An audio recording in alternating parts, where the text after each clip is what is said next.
Hello, welcome to the Movie Review channel. Please subscribe the channel and like the video. Let's go to the video. Thor, Love and Thunder. Well, I know this new phase of MCU has disappointed many of us. But it doesn't prevent them from making more movies and ruining what was left. Personally, I believe after Stan Lee's sad departure, MCU have struggled a lot in storytelling field. I try to not to turn this video into a rant about how foolish was this movie, and genuinely review different aspects of it. But be warned that I might fail from time to time. I just felt stupid after watching it and wished that it had never been made. Anyway, let the show begins. At the first part of movie, we see Thor on a path of healing. Going from dad bod to god bod, to quote Whitey's voiceover recap, delivered by his still charming rock-bodied softy character Korg, Thor has lost the gut he had in Avengers: Endgame. The charismatic King Valkyrie, Tessa Thompson, has helped us Guardians acclimate to life on Earth, which includes being a tourist attraction. With the assistance from the Guardians of the Galaxy in a brief appearance, Thor gets back into world-saving shape, and in a Guns N' Roses accompanied moment, in the beginning, he unleashes stylized, high-flying slaughter along many scenes in Thor, Ragnarok, wielding his axe Stormbreaker. But he has no one to share the victory with, and for all of the hundreds of years Thor has lived, he is resigned to not finding true love. This part was suffering from stupid writing the most. It's full of cheesy dialogues and jokes that don't land. The scene where Thor is talking with Star-Lord needed a serious surgery.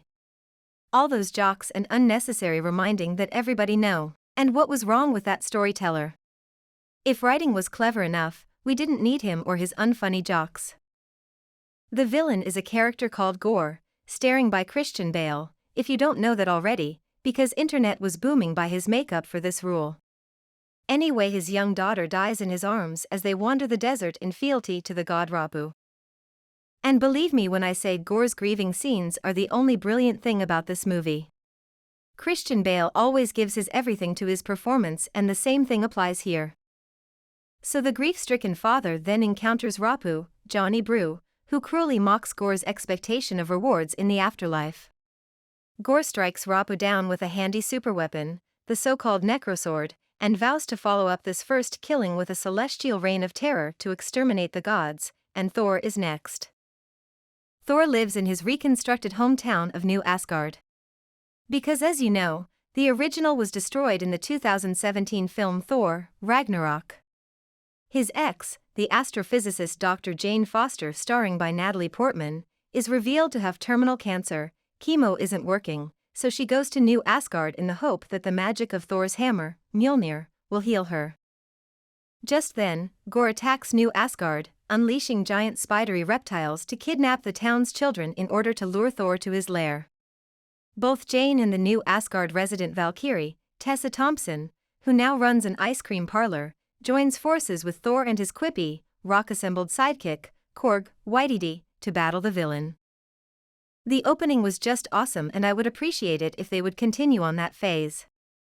Thor, Ragnarok, has raised bar so much that we all were expecting an astonishing movie. But instead, MCU spoils the rest of movie by over-the-top CGI and dull jokes that wouldn't be funny in 1,000 years. That scene with Lady Sif in her deathbed was completely ruined by these cheap jokes. Yeah, the melodramatic shadow of mortality that dominates the action of Thor, Love and Thunder has no darkness. It's as bright-toned as the movie's glittery CGI. Marvel removed the sting from death when the characters that it obliterated at the end of Avengers: Infinity War returned for that movie's sequel, Avengers: Endgame. Overall, don't expect too much. It's nothing like Thor, Ragnarok.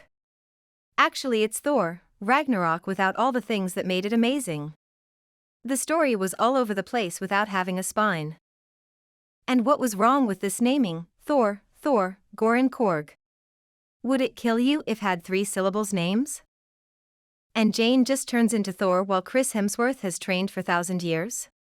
It's just trash.